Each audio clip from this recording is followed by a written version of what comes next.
Ahora cuando revisemos ya lo que son habilidades docentes, el día de ayer estaba yo revisando una publicación que se hizo hace 2 días en el periódico El Financiero. Cuando veamos ya, no me quiero adelantar, de un profesor que cuenta su experiencia como docente de la línea de escuelas privadas. Entonces vamos a ir viendo qué nos dice él, su sentir, porque hablando precisamente, porque ahorita ya vamos a empezar ya con lo que es evaluación curricular. Vemos que a veces el propio currículo, el temario, se ha convertido en un concepto obsoleto. Los temarios son muy antiguos y no ayudan precisamente para abordar lo que estamos viviendo ahora. Es importante que no pierdan de vista, profesores, que anteriormente estamos hablando, ¿se acuerdan de Franklin Bubit? Fue uno de los creadores del concepto de currículo, lo lleva a cabo el propio Rad Tyler en los años 30 del concepto de las empresas, donde se manejaba de que tenía mucha similitud el ayer con el mañana, pero ahora a raíz del COVID, a raíz de estos cambios que estamos viendo, ya el mañana ya no se parece nada a ayer, ¿no? Suena como un trabalenguas en efecto, pero si las cosas van cambiando, los niños, como decía Mark Prescott, en ese concepto, claro, en la otra materia de el mundo necesita un nuevo currículo, los niños llegan muy acelerados al aula de clases. Por lo tanto, si seguimos manejando un tipo de estrategia de enseñanza muy ambigua, no va a ayudar precisamente para que el propio alumno adquiera mayor conocimiento. Cuando hablamos de evaluación curricular, también sabemos que el niño aprende más a veces fuera del aula que dentro del aula de clase. Entonces, esos son como los temas de ahora. En la otra materia les dejé por ahí a Daniel Goleman. Vamos a revisar lo que es la inteligencia emocional, en el factor de otras habilidades que debe tener el docente en la época post-COVID. Muy bien, bienvenida, apreciable estudiante. Le doy la cordial bienvenida al profesor Daniel. Creo que se mantiene muy anónimo. Espero que nos esté escuchando.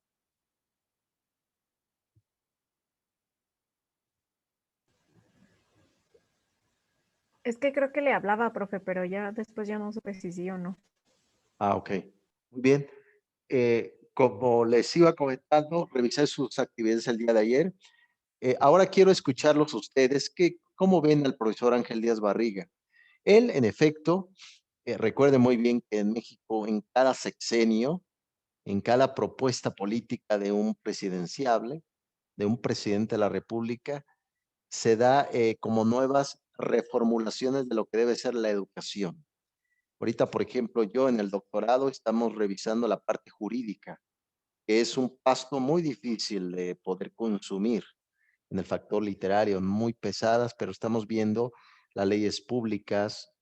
Yo, en efecto, revisé la Constitución mexicana desde aquel de 1857, reformulación de 1917, y cada vez se ha ido reformulando. Vemos en el tiempo de Álvaro Obregón, en 1921 se formula lo que se va a ser llamado la Secretaría de Educación Pública actualmente.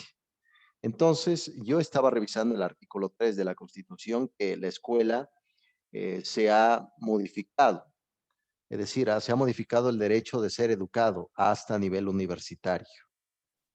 Pero la cuestión, como les he dicho, es que para poner una escuela es necesario también tener un cierto conocimiento de lo que es el mercado, qué tipo de mercado nos estamos ubicando y sobre todo, qué tipo de profesores pretendo que den clases en mi escuela, sobre todo también la demanda del salario al docente. Entonces, estas son las perspectivas. Lo que nos describe el profesor Ángel Díaz Barriga, el doctor en pedagogía por la UNAM, es que él analiza lo que sucedió ya a finales del 2018. Viene López Obrador, viene con el propio Esteban Montezuma. eh, bueno, ya claro, anteriormente Emilio Chaifet había hecho ese concepto de quitarle poder al sindicato. 2015 viene Aurelio Nuño, el que es egresado de Oxford. No pierdan de vista esto, estos que han estado aquí son profesores que a lo mejor han estado en escuelas privadas, pero echan a perder la educación en México. No concuerdo. Entonces, el profesor Ángel Díaz Barriga nos describe lo que ha sido el concepto de la educación. Cuando hablamos de educación, va de la mano con la evaluación curricular. Entonces, no ha sido pertinente y sobre todo lo que él nos dice es que en un sexenio no se puede reformular un buen concepto educativo. Lo que él expresa, y yo estoy de acuerdo con él, es que se está evaluando una mala educación, se sigue evaluando una muy mala educación. Cuando hablamos de mala educación, va en tres vertientes. Uno, los docentes no tienen buena formación. Algo está pasando en las escuelas normales.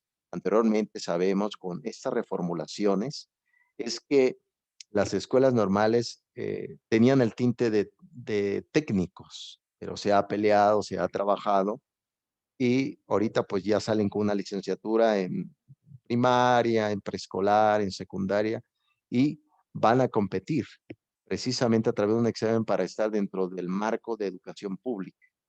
Recuerden bien que la educación pública, las escuelas públicas en México no pagan impuestos, pagan las escuelas privadas, ¿no? Eso es como nada más para ir viendo el marco jurídico. Entonces, lo que nos comenta el profesor Díaz Barriga es que debemos de trabajar, ir viendo por las causas, no por los fines. Los fines es la evaluación, en efecto, pero veamos las causas. ¿Qué está provocando que que la educación no se dé adecuadamente? Claro está, algo está pasando en los centros de formación docente, las escuelas normales, la Escuela Nacional Pedagógica, etcétera. O, por un lado, también tenemos un amplio mercado de profesores que tienen por su cuenta un cierto aprendizaje, se podría decir en solitario, o sea, formulado y demás, lo que son profesores de escuelas privadas. Entonces, eso es el dilema, lo que nos dice el profesor Ángel Díaz Barriga. Pero ojo, ya para cerrar este punto, ojo, el tema de la evaluación es un tema necesario, no innecesario. Eso no hay que perder de vista esto. Siempre estaremos evaluando todas circunstancias. Recuerden que la evaluación no es propiamente educativa. Por ejemplo, en un sector social se evalúa qué, la inseguridad, se evalúa el aspecto laboral, se evalúa el transporte público, se evalúa el factor del COVID. Siempre estamos evaluando. Yo me evalúo a ver qué he hecho, qué debo de hacer, eso. Entonces, de entrada, no vamos a poder dejar este tema evaluativo, pero al menos, como hemos visto, la nueva propuesta ahora, en este tiempo, el 3 de julio del 2021, la propuesta es que la evaluación se haga que entre todos, es decir, que el estudiante, que los administradores y que el propio docente participen en el tema de la evaluación. Recuerden muy bien que la evaluación anteriormente era un supervisor que llegaba a evaluar.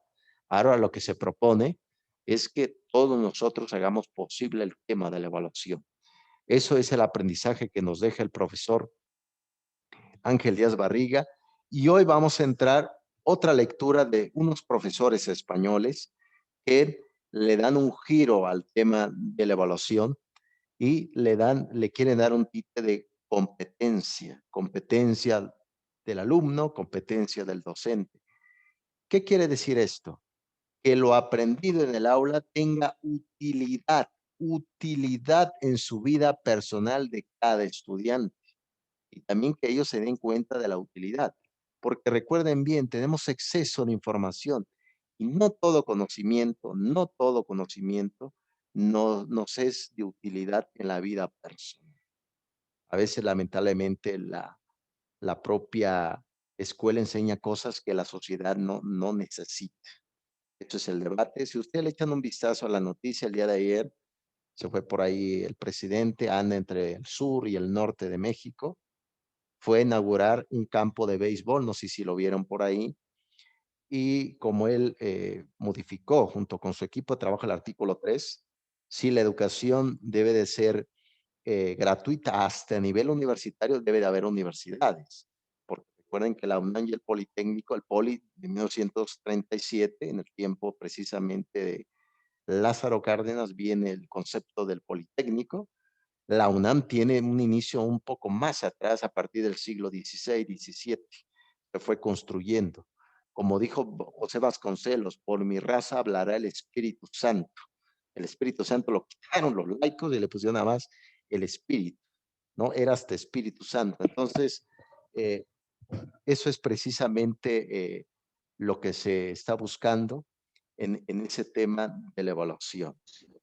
Muy bien, yo creo que ese es un pequeño recalentado. Le doy la cordial bienvenida a la profesora Gaby. Creo que por ahí vemos nada más como si fueras zapatista, profesora Gaby, nada más vemos tus ojos, como si fueras Ah, el subcomandante Galeano. está bien. Es que, ¿qué cree que no se puede, no nos podíamos meter? No sé qué ahora qué pasaba. Pues a lo mejor será una conspiración de Microsoft, de un internet, ¿no? Sí, es que estaba lloviendo y decía, si quieren no entren a clases, lo que usted no oyó, lo dijo en inglés. Impresionante. No, esto es definitivamente es una conspiración. Claro, dice, si quieres entra a clases, si no, pero pues ya los vi, dije, ya me vieron, ni modo, por eso nada más estaban los ojos. Sí, los ojos Sí, te parecen guagua, a de que ya me vieron. Ay, hombre. Pues sí, bienvenida, profesora Gaby. Gracias, profe. Muy bien, pues eso fue lo que nos dijo el profesor Ángel Díaz Barriga. Ahorita el tema preocupante a nivel educativo ahorita es cuáles son las condiciones de las instituciones educativas que viven en el Estado de México. Les digo, yo escucho mucho la noticia, sigo Aristegui Noticias, yo honestamente, yo escucho Aristegui, siento que es un poco más subjetiva que escuchar la TV. Y entonces ella sube artículos, investigaciones y hablaba por ahí sobre que las autoridades del Estado de México, Alfredo del Mazo y toda su comitiva, se han acercado más a escuelas públicas, no a privadas. Y hay por ahí varias escuelas que están desapareciendo, en efecto, tanto las escuelas públicas y privadas. Y uno se pregunta, bueno, ¿por qué están desapareciendo? Una, porque recuerden bien que una infraestructura necesita de mantenimiento. Ese mantenimiento de dónde sale en el aspecto, por ejemplo, de la escuela pública, del tequio. Hay una palabra de origen zapoteco, que lo utilizan mucho, que le dicen tequio.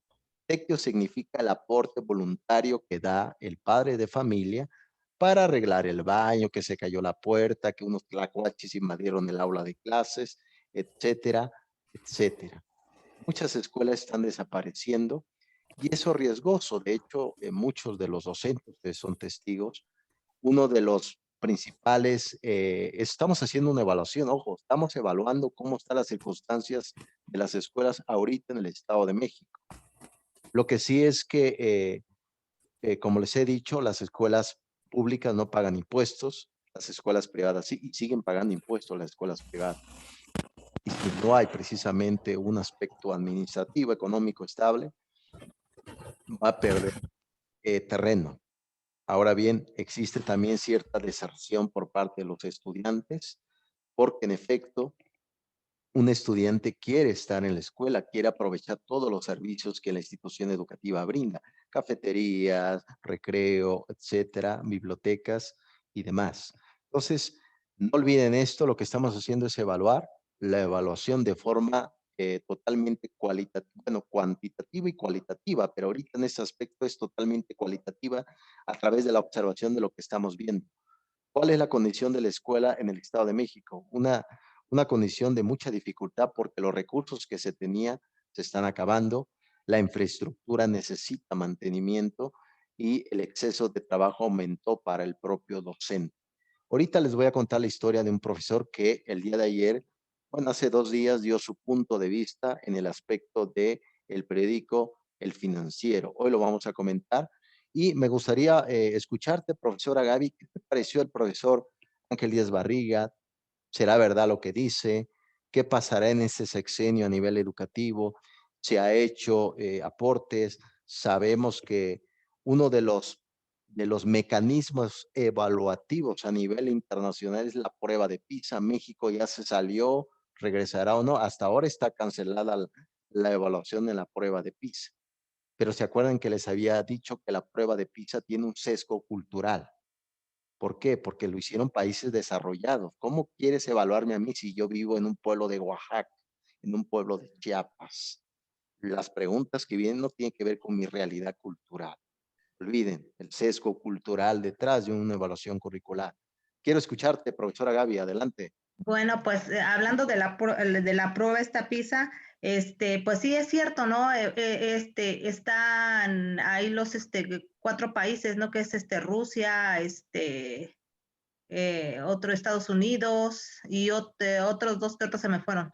Pero bueno, son cuatro potencias, ¿no? Que al final del día es cierto, ¿no? Ellos, en cuanto a la escuela, en cuanto pues el internet, que ahorita es lo que más se está utilizando, obviamente ellos nos llevan ventaja, ¿no? Entonces, pues igual el doctor, pues es verdad, tiene razón, ¿no? Que eso no nos debería de preocupar, ¿no? En cuanto a eso, ¿no? Sino que nosotros hacerla interna, yo pienso, ¿no? En el país, ¿no? Que lo que en cada estado tendría que ser las evaluaciones y conforme a los alumnos, ¿no? Porque ni siquiera hay comparativa igual de la zona rural y la zona urbana, ¿no? Entonces aquí creo que la Secretaría lo hace totalmente a nivel país. Entonces, pues yo digo, en ese sentido, él tiene razón y como califica ahí los métodos evaluativos, pues igual, ¿no? Él también ahí lo dice, que no debería de ser de esa forma, ¿no? Igual hasta allá hablando por comunidades, podríamos ser que en la Ciudad de México o en el lado de Chapultepec, de Las Lomas, es otro nivel, aunque sean escuelas públicas. Y si ya nos vamos de este lado, la zona norte, digamos ahí por el área de Zacatenco, por ahí es totalmente otro sistema. Es más, de hecho, las escuelas de ese lado son son de tiempo completo ahí. Entonces, igual, pues no tienen comparativa y igual refiriéndose igual a la prueba, a la forma de enseñanza, al método. Entonces, pues sí explica, pues claramente sí explica todo lo que hemos venido nosotros viendo y trabajando. Entonces sí me queda claro que que él da su postura. Él decía pues que él no está de acuerdo en cuanto a las evaluaciones, ¿no? Que no es esa forma de poder evaluar, porque al final del día habló también un poco de Comenio, ¿no? Que Comenio hablaba de la didáctica y él nunca dijo o se escuchó ahí, bueno, y ni yo que lo hemos trabajado, nunca he escuchado que él evaluó, ¿no? Ahí él decía que cómo se evaluaba y él decía que por la edad, o sea, cómo los pasaba, ¿no? Era por la maduración. Yo me imagino que por cada alumno van pasando, ¿no? Esto me recuerda que sí es verdad, esto de los alumnos es por la madurez. Unos sobrinos ahí en el estado de Puebla, ellos pues están en la zona rural y ellos decían que ellos eran unos niños pues muy, decía ellos, no nos gustaba la escuela. Entonces ya hicieron creo que 3 años en cuarto y no hubo ningún maestro que los alentara o que les buscara una forma, ¿no? Bueno, el chiste que por la edad les dijeron, ustedes ya váyanse a sexto. O sea, ellos ya prácticamente ellos salieron porque ya de plano el maestro dijo, ya no, y eran 2 grupos, creo que daban primero y segundo maestro, segundo, así estaba. Entonces, eso es lo que me platicaba, dice, yo por eso no terminé la primaria, dice, ¿cómo quieres que y fuera una secundaria? Sí, como me pasaron. O sea, desde ahí ellos los marcaron, ¿no? Los delimitaron y en cuanto a eso es la evaluación, porque la evaluación no estuvo bien su planeación, no estuvo. Entonces entra todo lo que dijo aquí el profesor, que las formas de evaluar y todo eso. Una cosa que me gustó fue a donde él dice que pues sí, es evaluar, pero no evaluar a los niños, nosotros los espantamos con la forma del examen, ¿no? Ya psicológicamente ya los estamos limitando desde ese punto, ¿no? Pero si, por ejemplo, yo hoy lo intenté con este chiquito, que le dijo, te voy a evaluar, no es un examen, le voy a poner el título de examen, pero esto es para saber qué tú sabes. Si yo te pongo aquí una crucecita, es porque quiere decir que te debo de ayudar en esa parte de ese tema que no te queda claro. Entonces, no te debes de enojar, no te debes de sentir mal, al contrario, yo eso me estoy dando cuenta cómo vas a trabajar y es una parte de lo que decía él, ¿no? Entonces, igual, ¿no? Tocó ese tema, tocó también el otro tema de la forma sumativa, del portafolio de evidencias. Entonces, sí, la verdad, sí tocó todos los temas que estamos viendo o que nosotros nos estamos, pues estamos trabajando. Entonces sí me pareció muy interesante y pues como ya, vaya, ya lo vimos, ya le entendemos. Ese es mi punto de vista. Totalmente, profesora Gaby, y sobre todo que nos dé herramientas para que nosotros realicemos buenas prácticas docentes en nuestra realidad, en el aula. Sí es verdad que existen muchos Méxicos. No hace mucho, yo con mi esposa, un servidor y mi esposa fuimos a la Anáhuac, somos profesores ahí también, fuimos, y nos perdimos. Terminamos por El Molinito, como se le llama allí en Naucalpan. Y cruzamos por El Molinito, por ahí, y cruzamos una calle y estamos ya en lo que es la Herradura, ya por, no recuerdo bien, pero otro tipo de mundo, otro mundo. Y en efecto, ese tipo de mundo cambia también las propias ideas, tanto de los propios jóvenes y del propio entorno. Lo que sí estamos y lo que nos dice Díaz Barriga, ya para cerrar este punto y entramos ya en la otra variable de competencias curriculares, es que la evaluación educativa es un instrumento pedagógico que nos ayuda para mejorar las acciones de aprendizaje dentro de la institución educativa. Pero lo que sí es que no perdamos de vista que evaluamos siempre un producto, ¿no? No podemos evaluar algo que no existe, evaluamos algo que está allá. Entonces, no hay que perder de vista que debemos de mejorar la educación porque el riesgo es que estemos trabajando con currículo, con temarios, con planeaciones, con toda estructura pedagógica que son ya obsoletas totalmente. Fíjese que a mí les voy a contar una experiencia. Yo daba clase en otra institución educativa, no voy a mencionar el nombre, pero me dijeron, profesor, quiero que usted nos ayude a hacer un temario de filosofía. Dije, con gusto, tenían un temario anteriormente ya muy obsoleto.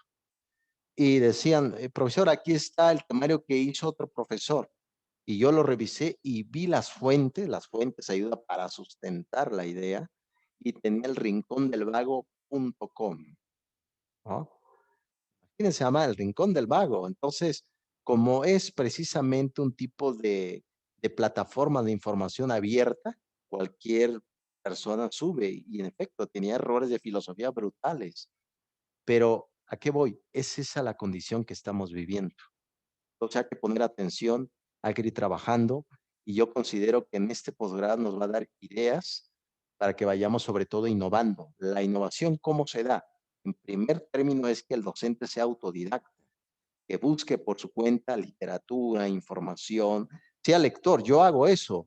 Yo, por ejemplo, ese rato le platiqué a mi esposa, yo estoy inscrito en el canal BVA de España, que se llama Aprendamos Juntos, y sale Robert Schwartz, sale el propio Fernando Sabater, profesores que han publicado libros actuales. Entonces, ¿qué hago yo? Busco a los autores y descargo su libro y me lo leo, porque me va a ayudar para mi estructura y no esté yo cayendo en informaciones muy desactualizadas. Muy bien, excelente síntesis, profesora Gaby. El profesor Daniel se mantiene muy tabernáculo, muy callado, como si hubiera hecho un voto de silencio en la época benedictina. Está muy callado el profesor. Bien. Anda de hombre invisible. Sí, es como esa película, ¿no? El hombre invisible, ¿no? Es digno de Stephen King, el profesor Daniel, ¿no? Y sí, porque yo ni lo veo. O a lo mejor aplicó, ya ves que ahorita, como hizo por ahí un diputado aquí en México, estaba en una reunión de Zoom y puso su imagen de fondo y se fue a una fiesta, ¿no? Ahí después ya, que mi imagen se quede en la reunión, ¿no? Pero aquí ni la foto nos dejó. No, nos había dejado por ahí un perrito o una foto de su barbacha, ¿no? Ahí en la mesa. Sale pues, profesores, vamos a entrar en materia. Como le comentaba a tu compañerita, la señorita profesora Gaby, le comentaba a tu compañera que ya está todo el diseño instruccional en la plataforma. Eso fue como parte de del reglamento de la institución educativa, poner todo el diseño instruccional. Pero como ustedes saben, diseñar este tipo de actividad, buscar la literatura adecuada y moderna, no es mole con papas. Entonces, me cuesta trabajo, me cuesta hasta 2 semanas preparar clases, porque tengo que buscar la literatura adecuada y yo tengo que leerlo antes de subirlo. Entonces, ya está la literatura, ojalá que sea de utilidad para que vayan trabajando, profesores. Ya casi terminamos. Ánimo. Bien, la lectura que que les voy a dejar para la siguiente semana de la editorial Pearson, vamos a analizar algunos temas de aprendizaje, el concepto de competencia. Recuerde muy bien que el tema de evaluación educativa tiene varios rostros. Uno de ellos es el examen. Otro de ellos, ¿qué es? Es el método. Acuérdense que hay dos paradigmas actuales, muy modernos. El paradigma cuantitativo y el paradigma cualitativo.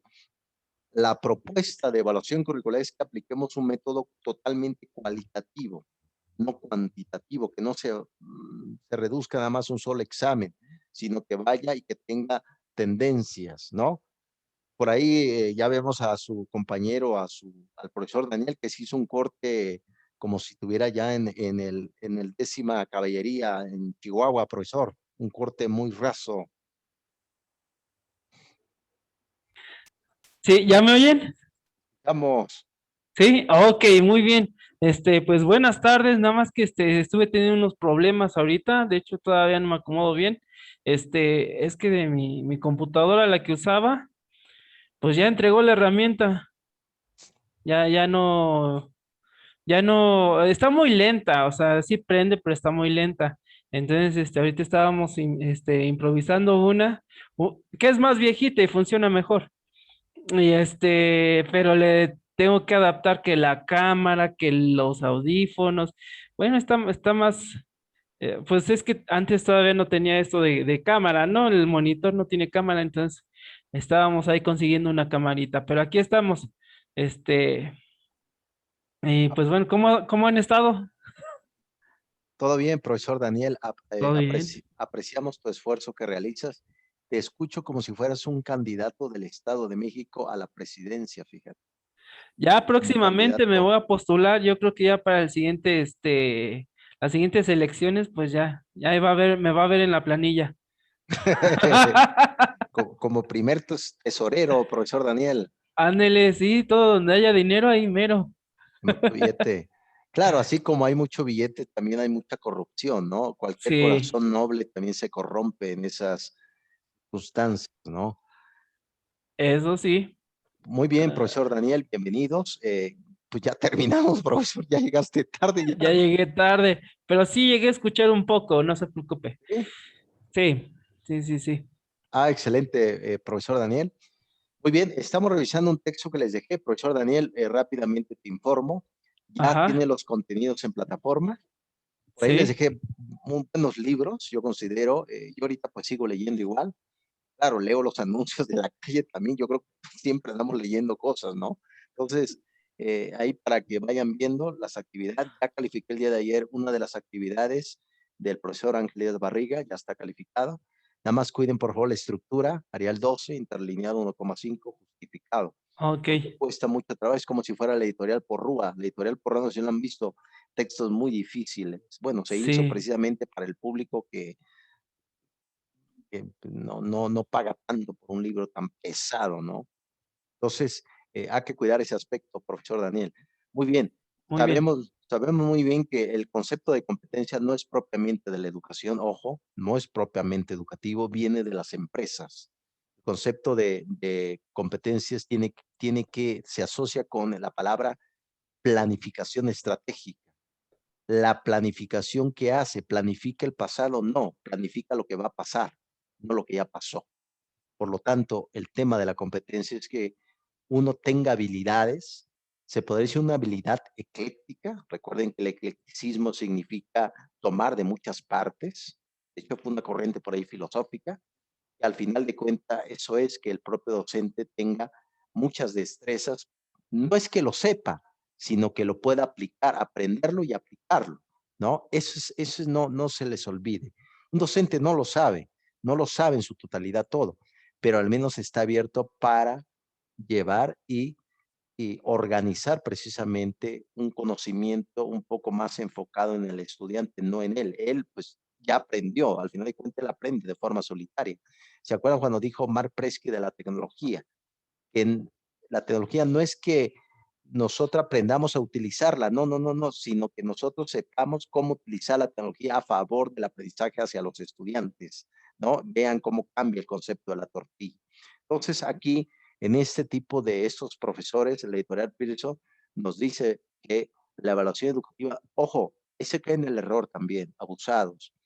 La evaluación educativa no evalúa nada más al estudiante, se debe de evaluar a la institución educativa en su totalidad, que las bancas estén bien, que el pizarrón tenga adecuado, que haya cañones, que todo esté en orden. Esa es una forma de evaluar los materiales, también los administradores, administrativos, coordinadores, directivos y también el propio docente. Por eso nos habla áreas del currículo escolar, que es ¿qué? El currículo formal, ¿se acuerdan? El currículo vivido y el currículo oculto. Todo eso se debe de llevar a cabo. Imagínense a más que una institución educativa como pasó en la escuela de Summerhill, de Alexander Neal, existe un aumento de abusos morales, de que las mujeres han sido acusadas por parte de administradores, docentes, pues es un caos. Ese es el currículo oculto, se debe de modificar, se debe de trabajar.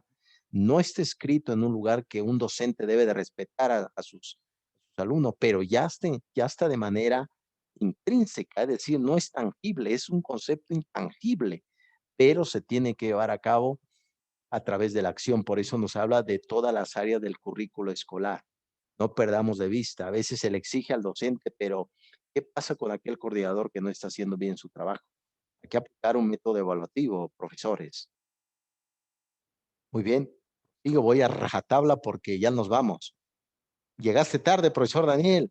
Fíjate, decía Octavio Paz. Octavio Paz tiene por ahí varios textos. Claro, el que conocemos más, yo creo que todo el mundo lo conoce, pero poco lo han leído, El laberinto de la soledad. Las máscaras mexicanas, por ahí tiene otro texto, Octavio Paz. Y Octavio Paz decía, los mexicanos siempre llegamos tarde a la historia. Yo creo que en tu caso, profesor Daniel, llegaste tarde a la clase de evaluación curricular, profesor Daniel, Sí, ¿no? sí, la verdad es que sí. Ay, hombre, digno de una novela de Montecristo de Alejandro Dumas. Muy bien. Ahora bien, este tema precisamente del concepto de la evaluación, dice estos dos autores que tienen nuevos rostros, se convierten en asesorar, regular y reorientar, porque al final de cuentas se ha utilizado la evaluación como un método de castigo, un método de dominación. Lo que ellos dicen es que el verdadero objetivo de la evaluación es precisamente mejorar algunos aspectos educativos que no han sido de lo mejor posible. Nosotros debemos de hacer cierto análisis de conciencia en uno mismo y decir, bueno, no estoy haciendo bien esto, ¿qué me hace falta? No sé si a ustedes les ha pasado a mí, pero a mí siempre, por más mis 15 años de profesor, llega un momento que dices tú, qué horrible clase el día de hoy. Horrible no es que el profesor no haya preparado su clase, sino a veces el propio alumno trae circunstancias sociales que permea en el aula de clase y echa a perder todo el trasto, ¿no? Entonces dices tú, qué horrible clase, ya no quiero. No, a mí me ha tocado regañar fuertemente a estudiantes, los he regañado fuerte, pero porque uno llega al límite también, ¿no? Entonces, a eso nos referimos de este concepto, profesor Daniel, señorita Brenda y profesora Gaby del EZLN. Muy bien, prosigo, jóvenes ilustres. Muy bien, prosigo. Aquí se nos maneja tipo estructura sobre el mapa conceptual, es decir, aquellas propiedades de la propia evaluación, claro, vean que está también bajo el régimen de una normativa. Recuerden muy bien que no puede existir libertad sin una norma. No podemos hacer lo que queremos. Pero estaría bien, interesante, que de vez en cuando ustedes aplicaran este método. Decirle, imagina más que el alumno llegue al aula de clase, los alumnos, y digan, profesor, ¿qué vamos a aprender? Y en vez de decirle qué van a aprender, hay que preguntarle al estudiante, ¿tú qué quieres aprender el día de hoy? Fíjese cómo cambió las circunstancias, ¿no? Tipo un poco constructivista. Usted dirá, ay, profesor, odio a María Montessori, odio a Piaget, ¿no? Entonces, a eso no hablamos de normativas, objetivos. ¿Se acuerdan? Dígame algún autor que hemos visto ya dentro del currículo escolar que hable de los objetivos, profesores. Que a través del objetivo se logra, Tyler, en efecto, Ralph, claro, hay un reduccionismo ahí tremendo, simplemente el concepto de los objetivos. ¿Se acuerdan? Michael lo escriben, un filósofo de Estados Unidos que dice, no veamos el objetivo, veamos las metas, ¿no? Entonces, ¿cómo va cambiando? Daniel Stofformy, por ahí lo revisamos, profesor Daniel, también hablaban sobre el marco de un mecanismo, ¿no? De un concepto. Resumiendo, profesores, la evaluación educativa, la evaluación no es propiedad escolar, viene de las fábricas, viene de las empresas. Ahí surgió. ¿Para qué? Para controlar el proceso, porque déjenme decirles algo. Una buena evaluación, ¿qué provoca? Provoca que los recursos no se mal usen, no se utilicen de forma adecuada, porque recuerden bien, una mala educación, ya les he dicho, cuesta más que una buena educación. Se gasta más en una mala educación que en una buena educación, ¿no? Que no se sabe cómo invertirle, cómo, sin fin de cosas. Muy bien, prosigo, profesores. Y a través de todo esto va surgiendo esos momentos, ya lo hemos visto, ¿se acuerdan? Los momentos de la evaluación. Diagnóstico, formativa, sumativa. Hemos visto que tenemos cierta simpatía por la formativa, ¿no? Pero, sin embargo, retomando lo que nos dijo Díaz Barriga, podemos hacer fusión de las dos partes, ¿no? Bueno, sacaste esta calificación, pero te voy a ayudar en esta parte. Yo inclusive, yo ahorita tengo alumnos de otras universidades, tengo, como les he dicho, tengo alumnos de Belice, tengo los alumnos de Yucatán, de diferentes partes. Y yo utilizo la evaluación formativa porque a veces el alumno no reprueba y le digo, a ver, ¿qué pasó? ¿Por qué reprobaste? Ah, por esto. ¿Qué te parece si lo vuelves a hacer? Me lo envíe y lo vuelvo a revisar. Claro, con una calificación mínima de 8. A eso nos referimos con el concepto formativo. Ese es el método que yo utilizo. Usted dirá, oye, profesor, usted es un titán y es un barco, ayuda a todo mundo, ¿qué demonio le pasa? Es así como lo aplico. Bien, profesores, ya sé que sueno como un disco de RBD versión 2003, Reencuentro, en un disco. Sueno como RBD, pero tomemos un pequeño receso, ¿qué les parece? Prepare por ahí las pechugas, profesor Daniel. Ahorita nos vemos. Ahorita nos vemos, jóvenes.